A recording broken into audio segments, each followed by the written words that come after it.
Bonjour et bienvenue sur le plateau de la Grande Bibliothèque. Aujourd'hui, j'ai le plaisir d'accueillir Philippe Stoffelmank. Philippe Stoffelmank, professeur à l'Université de Paris 1, Panthéon-Sorbonne. Philippe Stoffelmank, bonjour. Bonjour Xavier Lagarde. Alors, je viens de dire qui vous êtes d'un point de vue l'universitaire que vous êtes, mais derrière l'universitaire, qui est la personne? C'est ce que nous avons envie de savoir. Voilà, je suis professeur de droit privé. Je suis quelqu'un de curieux, qui aime observer le monde et qui a nourri sa recherche et son enseignement, voilà, de ses expériences et évidemment de sa culture, de ma pratique, et puis de tout ce que j'ai appris depuis maintenant quelques décennies à Paris et puis antérieurement. À Aix-en-Provence. Antérieurement, Aix-en-Provence, donc vous faites vos études à Aix-en-Provence, mais donc on se dit vous êtes un provincial monté à Paris. Je dis ça sans avec le, vous allez me dire je dis ça avec une morgue parisienne, mais pas du tout. Et bon, alors cet ancrage aixois, est-ce qu'il est important pour vous? Alors, il n'y a pas de morgue parisienne, parce que de toute manière, je suis né en région parisienne, je suis né à Suresnes, mais en revanche, j'ai grandi à Marseille, et j'ai fait effectivement toutes mes études universitaires à Aix-en-Provence, dans un cadre et sous un climat intellectuel aussi, absolument extraordinaire. Et j'y suis resté très, très attaché. D'abord parce que ça a été, sont été des années étincelantes en termes de découverte intellectuelle. Moi, Pardon, je vous interromps, mais Aix, peut-être que tout le monde ne le sait pas, mais c'est quand même un des berceaux de la pensée juridique française. C'est-à-dire qu'on a une école aixoise, notre code civil vient du Sud. Je rappelle que Portalis, voilà, un des principaux rédacteurs du code civil, était avocat au Parlement d'Aix. Donc il y a une tradition qui est très forte, mais la chose, moi, que ces années-là m'ont le plus apporté, ça a été une découverte d'abord de l'économie, et puis de toute une pensée philosophique qui est venue en fait se combiner avec les enseignements juridiques classiques, si vous voulez, que je recevais. Pourquoi l'économie? Parce qu'il y avait, et il y a toujours d'ailleurs, à Aix, une forte présence des économistes. Les locaux, c'était des locaux communs à la faculté d'économie et au droit.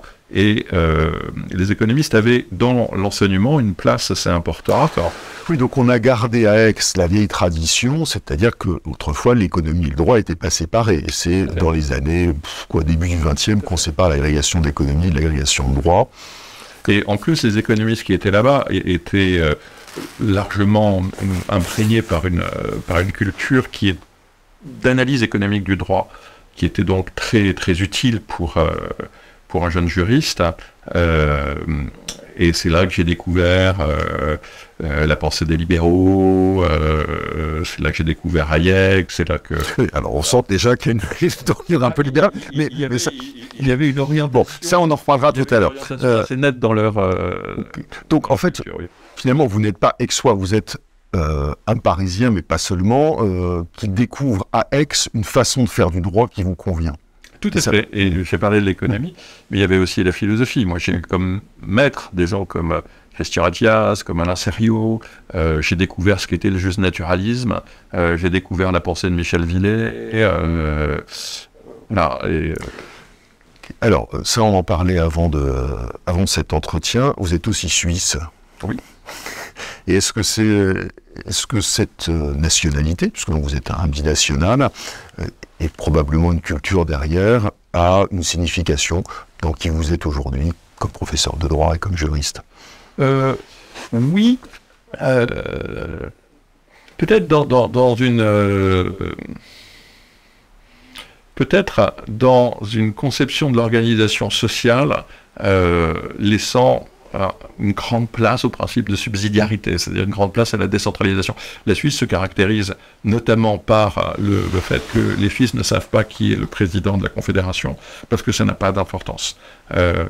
tout le jeu des pouvoirs, des contre-pouvoirs, des contre-contre-pouvoirs, la possibilité des votations, fait que on est dans une démocratie qui est beaucoup plus, enfin qui fonctionne très différemment de la démocratie française et qui est plutôt plus paisible et je pense au moins tout aussi performante. Oui, mais est-ce que vous diriez, comme Orson Welles, que finalement les Suisses ont inventé l'horloge, mais à part ça, pas grand-chose oh, c'était pas un propos très gentil. C'était surtout un propos ignorant. Non, mais alors, si je suis moins caustique, mais de dire, est-ce que cette organisation, finalement, de la société civile par elle-même, avec assez peu de poids des instances et de l'instance étatique, n'a pas pour conséquence de conduire à une société assez pacifiée, mais finalement manquant de créativité? Ah, mais pas du tout. Je suis pas là. Non, mais si, on peut. Non, mais c'est une question plus générale. Au contraire, ça met l'inventivité, ça met l'ingéniosité, la création dans le cœur de la société civile, et donc avec aussi l'ébullition propre à la variété des composantes de la société civile. Aussi dans votre parcours, avant d'être, ou même un peu pendant, mais d'être l'universitaire que vous êtes, vous avez fait de la politique. Est-ce que ça... J'ai fait plein de choses. On découvre. Notamment. Oui, est-ce que, alors, le fait d'avoir un engagement politique à un moment, peut-être moins maintenant, je n'ai pas le sentiment que vous restez très engagé, mais enfin, peu importe, est-ce que cela, également, a une incidence dans votre métier de juriste, dont on voit déjà qu'il est assez divers? Oui, déjà parce que, l'expérience de la fabrique de la norme et du fonctionnement de la société politique vue de l'intérieur, c'était pas une connaissance l'ivresse, c'est une connaissance de la réalité. Et c'est ce que, par exemple, et ça influe sur mon enseignement. Par exemple, j'insiste toujours dans mes cours de première année, inviter mes étudiants à regarder la façade, à reconnaître la façade des choses, à en connaître le détail, mais à toujours penser à aller regarder ce qui se passe derrière et comment les cuisines fonctionnent. Que la véritable compréhension de la chose suppose de ne pas s'arrêter à sa présentation faciale, mais d'aller regarder comment réellement les choses marchent. Oui. Mais finalement, est-ce que, à la fin, ce n'est pas la société civile qui l'emporte sur la cuisine politique? En ce sens qu'une fois que le texte a été voté, il échappe à son auteur, c'est un lieu commun de la pensée juridique, et que finalement, le texte deviendra ce à qui il s'applique en fond et ce que les juges en font. Donc est-ce qu'il n'y a pas une part d'illusion à penser que tout est politique, si je simplifie ma question? Il y a... Alors oui, il y a une part d'illusion. Tout n'est pas. Ça dépend de la manière dont on définit les mots. Mais ce qui est certain, c'est que, alors, spécialement en France, le pouvoir politique se berce aussi en partie d'illusion quant à sa capacité à diriger les choses. Et le rôle des juges est une des manifestations parmi d'autres de la variété des pouvoirs qui font le droit. C'est-à-dire la fabrication du droit, elle est polycentrique. Même si la présentation officielle qu'on en fait est une présentation rassemblant la source de la normativité dans les mains de ceux qui ont l'onction de l'élection. Ok, donc on comprend que finalement vous avez beaucoup de facettes. On peut imaginer que vous êtes un universitaire, civiliste, très classique. Et j'ai envie de vous dire, comme juriste, on vous perçoit comme civiliste, c'est-à-dire formé, connaissant parfaitement votre code civil, et en même temps, vous êtes généraliste. Et donc, question plus juridique, mais importante, est-ce que vous pensez qu'il faut être civiliste encore et toujours pour avoir une bonne vision du droit en général, ou est-ce que cet outil-là est un peu dépassé? Alors, je pense que c'est pas du tout un outil dépassé. On a toujours un problème de définition du droit civil, une difficulté à le définir. Mais le droit civil tel qu'on le considère à l'université, c'est-à-dire cet objet d'enseignement je pense qu'il reste absolument fondamental parce qu'il traite des structures élémentaires de la vie sociale, de la vie économique, donc aussi, bref, des questions fondamentales dans l'univers du droit privé en tous les cas. Et à partir de cette observation, il est absolument nécessaire de maîtriser les outils fondamentaux pour ensuite pouvoir développer un savoir plus spécialisé, que ce soit en droit des sociétés, en droit de la concurrence, en ceci, en droit de la propriété intellectuelle. Donc le droit civil reste, je pense, vraiment la culture commune, la culture de base qui façonne les outils qui vont être ensuite combinés et employés dans chacune des disciplines. Est-ce que vous diriez que pour être un bon professeur de droit, il faut aussi nécessairement être un bon praticien? Non, ça dépend des... Je pense que ça... Non, je dirais non, de manière générale. Je pense que ça peut être utile, mais ça sera un style d'enseignement plus adapté à certaines matières, peut-être qu'à d'autres. Mais pour que l'université fructifie, je pense qu'il faut tous les profils. Il faut que l'université soit comme la Confédération helvétique. et pour aller plus loin dans cette analogie, alors c'est peut-être aussi mon côté helvète, je pense que la massification des universités, la création de ces mastodontes, ne peut être une réussite qu'avec une très forte décentralisation des décisions au sein de l'université, un peu comme les cantons et la confédération. Bon, ok. Alors on va reparler de l'université à la fin. Je voudrais qu'on reste sur vous, juristes, et qu'on en vienne à vos idées. Bon, on a compris que vous étiez assez libéral, comme ça, c'est intuitivement, on vous écoute. Et alors, il y a un truc que disent les libéraux, c'est que le droit français est une vraie catastrophe, qu'il n'est pas libéral, et qu'il a une très faible attractivité. Est-ce que vous pensez que c'est un lieu commun ou pas? Non, je pense que c'est surtout alors, c'est un peu un lieu commun, mais c'est surtout le résultat d'un bon marketing du droit anglais, enfin du droit anglo-américain. Ce qui est certain, dans ma matière principale, c'est-à-dire pour ce qui est du droit des contrats, notre droit civil prend plus de liberté avec le respect de la lettre du contrat que ce que les juridictions de common law s'autorisent. Par voie de conséquence, le souci de prévisibilité de la solution d'un contentieux contractuel est davantage protégé, promu dans une perspective de common law que dans une perspective française ou allemande. Nous, il va y avoir plus de concepts, plus de principes qui vont intervenir. Okay. Deux objections. Première objection, quand même, quand on découvre le droit de common law, qui est un droit très largement prétorien de case law, c'est pas simple quand même. Ah, mais c'est pas simple. Mais je pense que le civil law a des... Je pense que le civil law a des avantages considérables par rapport au common law. Le fait de ne pas être tenu par la règle du précédent a des inconvénients, mais a aussi des avantages.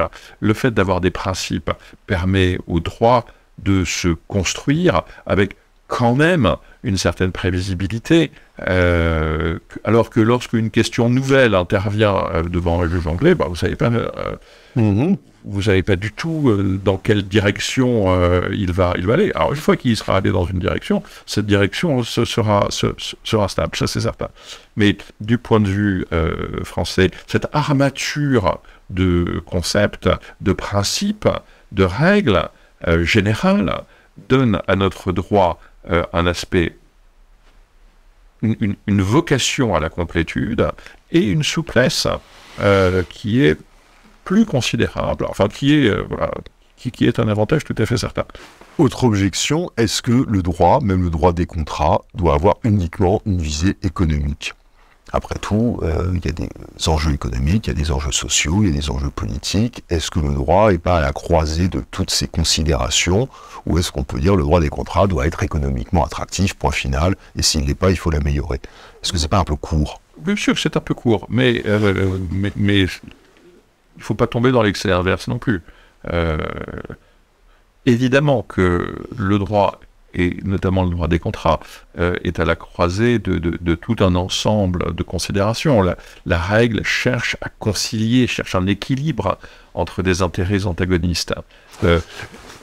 Et la règle de droit est là pour ça. Mais une fois que les règles sont fixées et que les parties les ont mises en œuvre, le respect effectivement de ce qu'elles ont prévu semble essentiel. La protection justement de la dimension sociale, pour utiliser un terme vague, en tout cas la protection des autres intérêts que ceux simplement des parties est assurée par la règle de droit à laquelle les parties doivent se soumettre.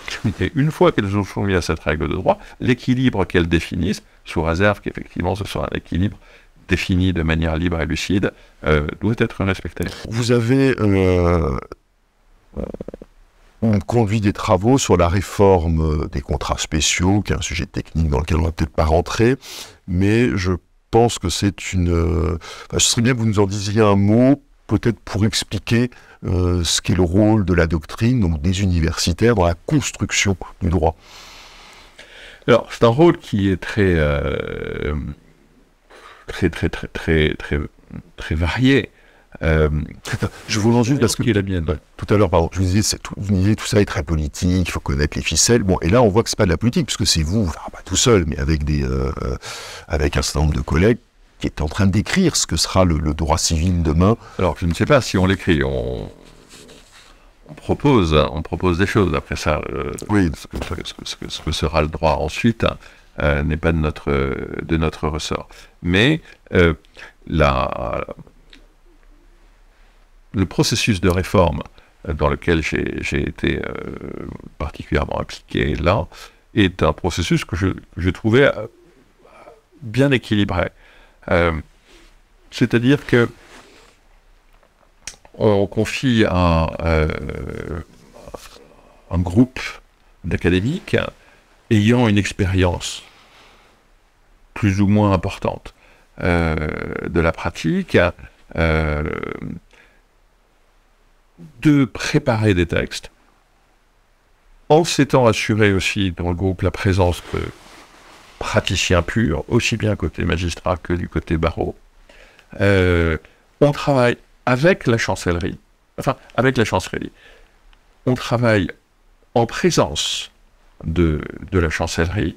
Donc le ministère de la Justice, voilà, ceux qui seront amenés à rédiger les textes définitifs sur la base des propositions que nous avons faites, connaissent la genèse des textes, voient les débats qui les ont préparés, et s'il y avait une difficulté majeure, ont pu l'exprimer en temps utile. Donc c'est une manière d'associer la doctrine, la pratique et le politique à l'élaboration de la proposition de règles qui me semble le gage d'un produit bien équilibré. Et vous pensez que certains juristes et certains juges se laissent finalement prendre par une certaine forme de militantisme et... Bien sûr. Bien sûr, nous sommes tous des êtres humains. Là,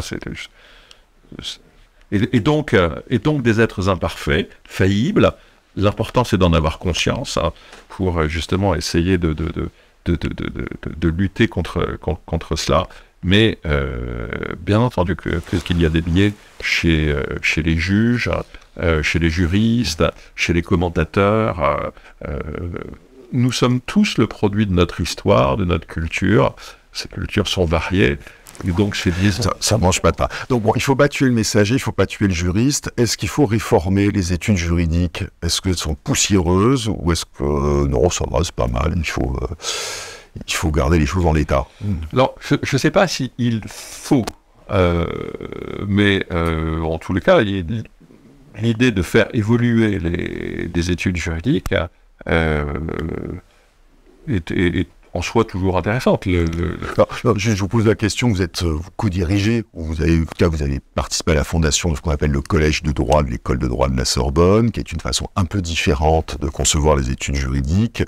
Et c'est à la lumière de cette expérience que je vous pose la question. Eh bien, typiquement, ce que je crois, mais là c'est peut-être mon côté suisse à nouveau qui... Non, mais ça c'est pas... mais il faut permettre la variété, permettre à des expériences différentes d'exister, permettre à des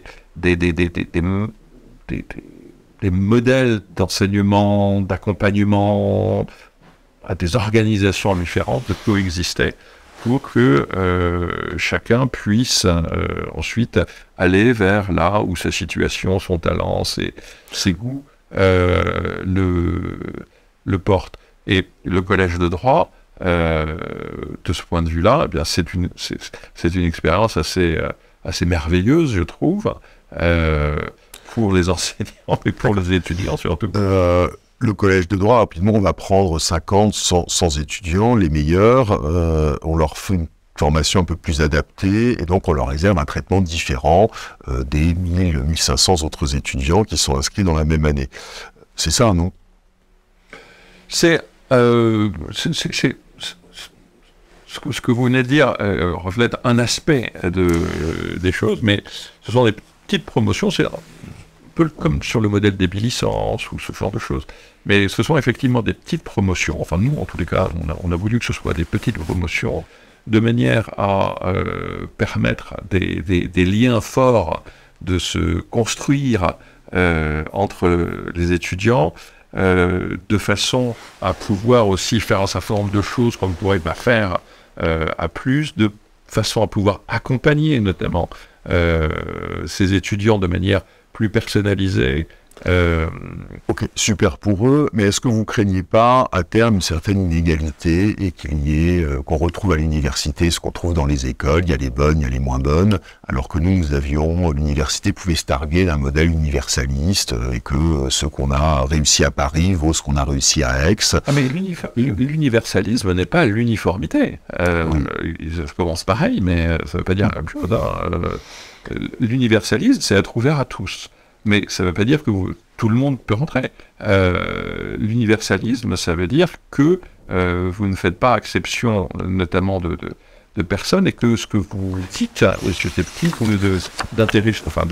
Mais au fond, il y aura les universités qui auront les moyens de faire des petites formations, des petites formations plutôt d'élite, et puis des universités plus petites qui n'en auront pas les moyens.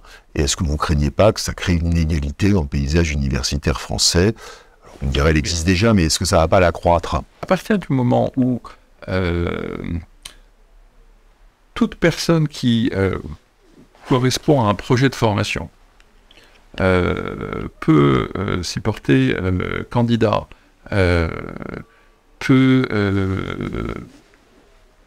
si l'avis de ceux qui gèrent cette formation est que effectivement cette personne a les qualités qui correspondent à ce que la formation attend. Il y a après ça des différences. Si vous êtes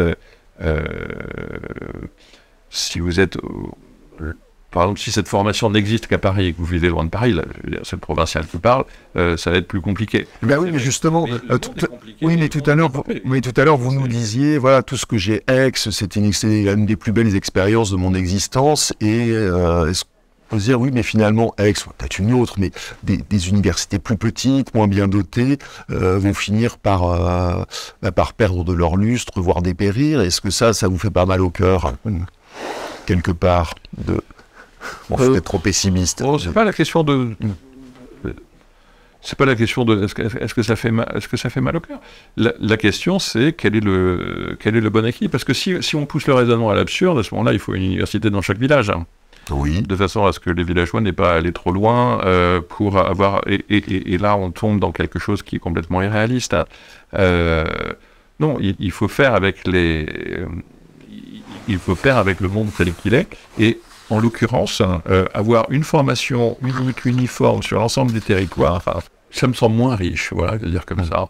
Ça me semble moins riche que d'avoir une diversité d'offres considérable. On termine sur une note optimiste. Est-ce que vous lui voyez quand même quelques qualités? Bien sûr, énormément. Et ce sont justement ces qualités. Il faudrait la variété, l'ouverture, la passion, parce que je pense que la plupart des universitaires que je connais, donc bon, la plupart des universitaires qui sont dans mon champ de vision, sont passionnés par leur métier, par la dimension humaine aussi. Ce qu'on a réussi à faire, par exemple, dans le collège de droit, pour revenir là-dessus, mais qui existait. Moi, à Aix-en-Provence, j'avais connu l'Institut Portalis. C'était il y a grosse trentaine d'années. C'était quelque chose d'assez analogue à ce qu'on a fait avec le collège de droit. Là, ce sont des expériences humaines, enthousiasmantes, où vous participez à la formation, à l'épanouissement de jeunes gens. Ça, c'est un métier, donc pour l'université, c'est extraordinaire. Et puis, la liberté dont on dispose reste, pour l'instant, en tous les cas, en droit, reste considérable et fait partie aussi des choses qui rendent la vie universitaire particulièrement heureuse. Et je crois que pour les étudiants, en dépit des difficultés matérielles auxquelles ils se trouvent confrontés, eh bien, progresser dans l'apprentissage, avoir des maîtres qui excitent votre intelligence, je crois que les années d'études restent quelque chose de particulièrement heureux. Un souvenir généralement heureux. Bon, je pense qu'on va terminer sur cette note optimiste. Philippe Stoffelmank, merci encore. À très bientôt. Au revoir. Merci Xavier Lagarde.